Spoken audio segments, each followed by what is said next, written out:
My name is Patricia. I'm 52 years old and I'm from Texas, and I want to tell you a story about the longest lie I ever told. A lie so deep, so embedded in every fiber of my being, that for 35 years I almost convinced myself it was the truth. For 35 years, I lived a double life. On the surface, I was the perfect woman. I had the perfect marriage, the perfect house in a perfect suburban neighborhood, the perfect children. From the outside looking in, my life looked like an American dream, the kind of life that women are supposed to want, the kind of life that society tells you will make you happy. But underneath it all was a lie so profound that it nearly destroyed me. It started when I was a teenager. I was 15 years old, sitting in chemistry class, and my best friend Sarah sat down next to me. She had this wild red hair and this incredible smile that made my heart skip a beat in a way that no boy's smile ever had. And in that moment, I felt something shift inside of me. Something that terrified me more than anything I'd ever experienced. I didn't have the language for it then. I didn't understand what it meant to be attracted to another woman. All I knew is that when Sarah laughed, when she tucked her hair behind her ear, when she looked at me with those green eyes, I felt something that went way beyond friendship. I felt alive. I felt seen. I felt like maybe, just maybe, I could be myself with her. But in the 1980s, in Texas, in a conservative evangelical family, being gay wasn't an option. It wasn't even a word we used in our house. Homosexuality was a sign. It was a disease. It was something that happened to other people, bad people, people who deserved God's punishment. My father was a deacon in our church. My mother was the picture of Christian virtue, and I was supposed to be the perfect daughter. So when I felt this pull towards Sarah, when I realized that what I felt was different, was wrong, was sinful, I did what any scared 15-year-old girl would do. I buried it. I pushed it down so deep that I tried to pretend it didn't exist. I started dating boys. I kissed boys. I let myself be touched by boys. And every time I did, I hated myself a little bit more because it never felt right. It never felt like what I felt when Sarah smiled at me. But I kept doing it because that was what normal girls did. That was what I was supposed to do. By the time I was 22, I had convinced myself that I was normal. I pushed Sarah so far back in my mind that I almost forgot about her. I met Tom at a college mixer. He was kind. He was stable. He wanted the American dream. He wanted a wife, 2 children, a house with a white picket fence. And I thought, yes, this is what I'm supposed to want. This is what will make me normal. This is what will save me. So the first married him. We were happy in the way that people can be happy when they're both settling for something less than what their soul is screaming for. Tom was a good husband. He was faithful, he was loving, he was supportive. But I never loved him the way a wife should love a husband. I loved him like a sister loves a brother. I loved him as a friend, as a partner, as the father of my children. But I was never in love with him.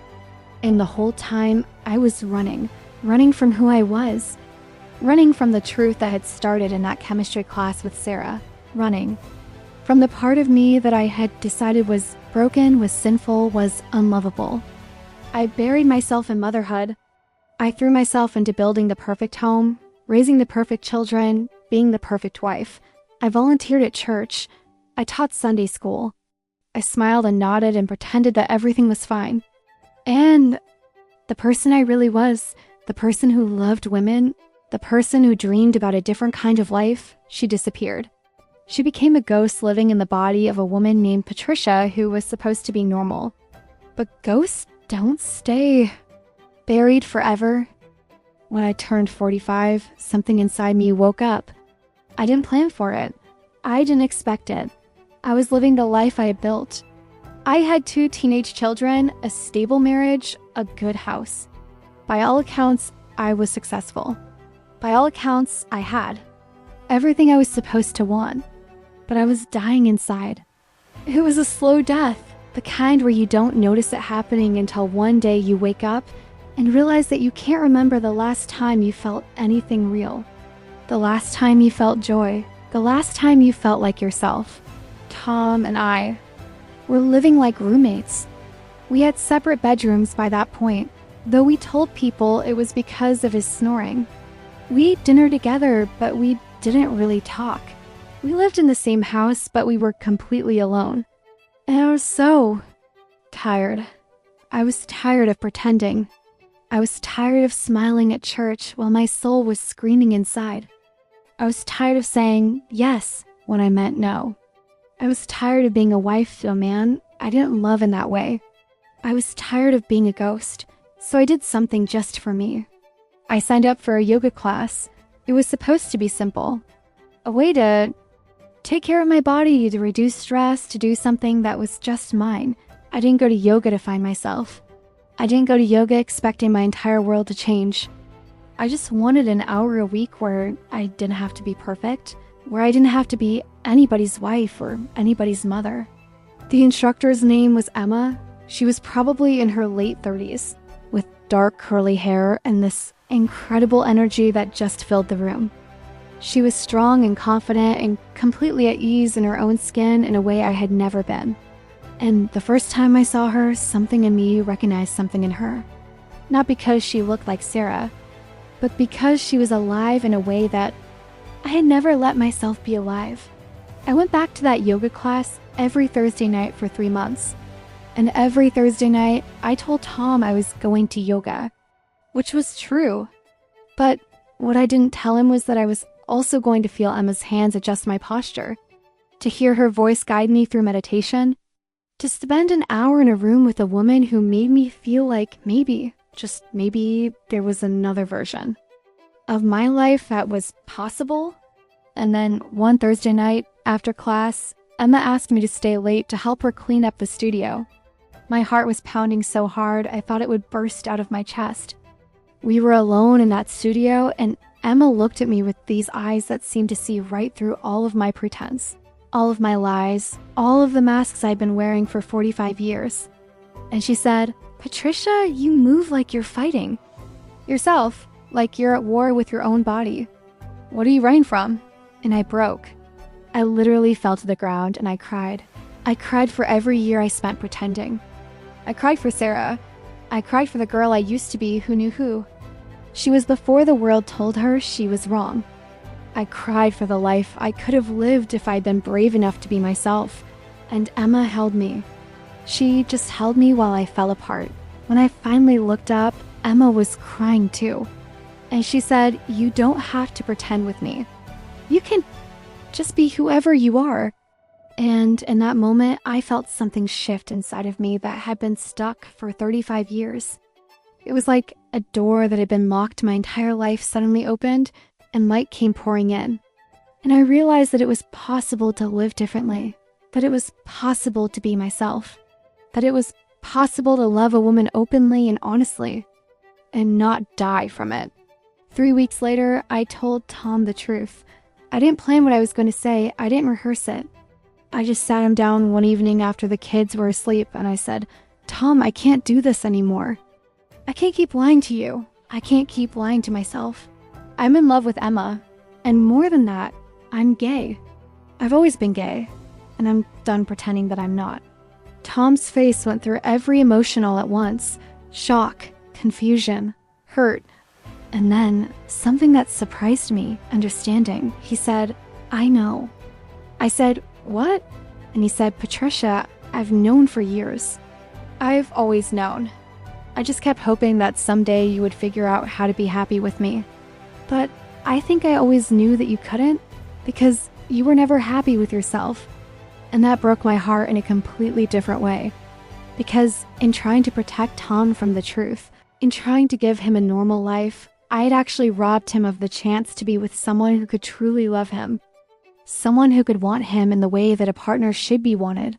That night, we held each other and we cried. Not because our marriage was ending, but because we both finally accepted that it had been over a long time ago. We were just finally being honest about it. The next day, I told my children the truth. That was when my real hell began. My daughter was 24 years old when I came out to her. She was living in the city, working her first job out of college, building what she thought was going to be a normal life with normal parents. When I told her I was gay, when I told her that I had left her father because I was in love with a woman, she looked at me like I was a stranger, like she didn't recognize me anymore. "How could you?" she said. "How could you destroy our family?" I tried to explain. I tried to tell her that I wasn't trying to destroy anything, that I was trying to save myself. That living a lie was destroying me, and that by continuing to live with that lie, I was damaging all of us, but she didn't want to hear it. She said I was selfish. She said I was a coward. She said that real parents sacrifice their happiness for their children, and that I had failed in the most fundamental way. My son was worse. He was 21, in college, playing sports, living the kind of carefree life that I had never been able to live. When I came out to him, he became angry in a way I had never seen him be angry before. "Don't tell anyone," he said. "Please don't tell anyone. I can't have people knowing that my mother is gay." And the shame in his voice cut me deeper than any blade could have. My mother called me at work. She was crying. She said, "How could you do this to your father? How could you embarrass our family? You are going to go to hell. Do you understand that? You are going to burn in hell for all eternity." My father didn't call. He sent me a letter. In it, he said that I was no longer his daughter, that I had shamed the family name, that he didn't want to see me or hear from me ever again. My brothers stopped inviting me to family gatherings. My aunts and uncles stopped returning my calls. People I had known my entire life, people who had watched me grow up, people who had come to my wedding and held my babies, suddenly looked at me like I was something contaminated. Like me, sexuality was something they could catch if they spent too much time around me. The church, the place where I had spent my entire adult life, the place where I taught Sunday school and served on committee stand, showed up every single week, suddenly made it clear that I was no longer welcome. The pastor called me and said, in the most gentle, Christian way possible, that it would be better for our very own if I stopped attending, that my presence was causing confusion and pain to other members of the congregation, and my job. I worked at a law firm, a conservative firm in Austin. When rumors started circulating about why I had left my husband, when people found out that I was gay, suddenly I couldn't get clients to take me seriously. Suddenly I was being passed over for promotions. Suddenly they found other reasons to let me go. I lost everything. I lost my marriage, even though it needed to end. I lost my relationship with my children. I lost my family. I lost my faith. I lost my job. I lost my house because I couldn't afford the mortgage on my own. I moved into a tiny apartment in a part of Austin I had never been to before, with furniture I found on the street and dishes I borrowed from Emma. Emma had moved in with me, but the pressure was too much. The social pressure, the looks from neighbors, the constant feeling of being unwelcome in the world, it wore on her. After 6 months, she left. She said she loved me, but she couldn't do this. She couldn't be with someone who was so broken, sodomized, so hated by everyone around her. And I was alone. I was 46 years old, and I had lost everything. I had no career. I had no family. I had no partner. I had no friends because a lot of my friends were people I had known through the church and throughout Tom. No one wanted to be associated with me. Because association with me was social suicide, I worked at a coffee shop for minimum wage. I lived in a small apartment. I ate ramen noodles for dinner. I couldn't afford a car, so I took the bus everywhere. I spent most nights alone in the apartment, wondering if I had made a terrible mistake. Was I selfish for choosing myself? Was I a bad mother for choosing my own happiness over conforming to what my children wanted? Was I a bad daughter for rejecting the faith that my parents had given me? Was I a bad person for destroying my marriage, even thoughting in it would have destroyed me? These questions haunted me.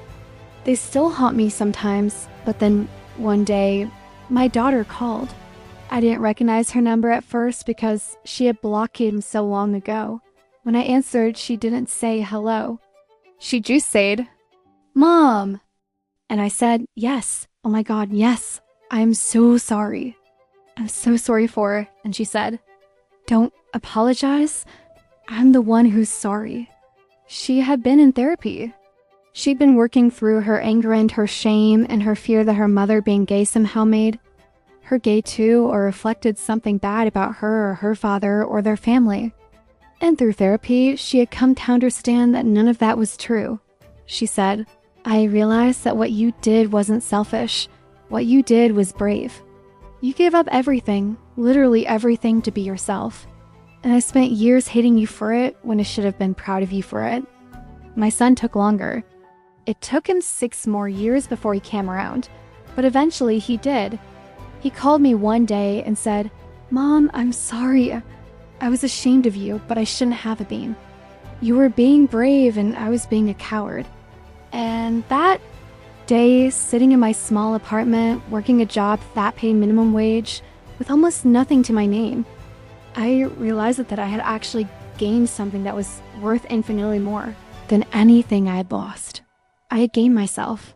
For the first time in my entire life, I was able to wake up in the morning and look at myself in the mirror and recognize that person looking back at me. I was able to be honest about who I was. I was able to be authentic. I was able to live Dot, and that was worth everything.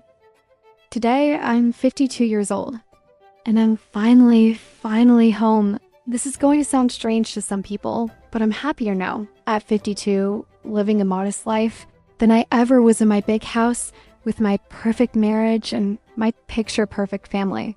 2 years ago, I was at a college reunion. I hadn't been to in 9 decades, and I was nervous about going. I didn't know how people would react to me, if they even knew about me, but I went anyway. And while I was there, I ran into someone I hadn't seen since. High school Dot, it was Sarah, Dot the Sarah, the girl with the red hair who I first fell in love with. In chemistry class in 1982, the girl who had haunted my dreams and my thoughts for 35 years. She looked almost exactly the same. Still had the red hair, still had that smile. And when she saw me, she just walked straight to me and hugged me and didn't let go for a long time. Dot, it turned out that Sarah had known she was gay since she was a teenager too. She had left Texas, moved to California, come out, built a life for herself. She was thriving. She was happy. She was living the life that I had. Then, too afraid to live, Dot, we exchanged numbers that night and we started talking. Just sticking at first, catching up on what we had missed. But then talking turned into more frequent calls. And the frequent calls turned into long video chats. And the long video chats turned into Sarah driving to Texas to visit me, Dot, and then a year ago, Sarah moved to Austin. And 6 months ago, we had a commitment ceremony, Dot, and my commitment ceremony, my daughter stood beside me. My song of a speech that made me cry. Sarah's family was there. My father was not there because he passed away 3 years ago without ever accepting me. But my mother came. She sat in the back, tears streaming down her face. And after the ceremony, she took my hand and she said, "I'm sorry it took me so long. I'm sorry it took your father being gone for me to find that garage to be there for you. But I'm here now. And I love you. And I'm so proud of you." That moment made all of the pain worth. It, Dot, my life now is not what I thought it was going to be when I was young. I don't have a big house. I don't have a high-powered career. I don't have the approval of my extended family or my church or the society I grew up in. I don't have any of the things that I was told would make me happy. But what I do have is infinitely more valuable. I have authenticity. I have integrity. I have a partner who I love deeply and who loves me back. I have a relationship with my children that is based on truth instead of lies. I have freedom. Dot, is it still hard sometimes? Yes. Being a 50-year-old newly out lesbian in Texas is still complicated. People still judge. Politicians still use my existence as a political football. The church still condemns me. My father's ghost still haunts me sometimes, but I don't carry other people's shame anymore. I don't carry their fear. I don't carry their narrow-mindedness. What other people think of me is no longer my responsibility. My responsibility now is to myself. And to people like you who might be watching this, who might be hiding who you are right now, who might be running from yourself the way I ran for 5 years. I want to tell you something that I didn't believe for a long time. You are not broken. There is nothing wrong with you. You are not a sinner. You are not going to hell. You are not going to destroy your family by being yourself. You are not selfish for wanting to live authentically. What you are is human. What you are is deserving of love and happiness, and a life that feels like your own instead of a life that belongs to everyone else. Was coming out worth it? Was it worth losing my marriage, my house, my job, my family's approval, years of my life? I would say yes, 1,000 times yes. Because the alternative is to continue dying slowly, day by day, year by year. Well, it pretended to be someone I was not, and I would rather live one day as myself than live 100 years as a lie. If you're struggling with your identity, if you're afraid of what will happen if you come out, if you're wondering whether it's worth it to be yourself when the cost is so high, I'm here to tell you that it is worth it. Come out when you're ready. Come out when it's safe, but come out. Don't wait 35 years like I did. Don't waste that much of your life being someone you're not. The world needs your authenticity.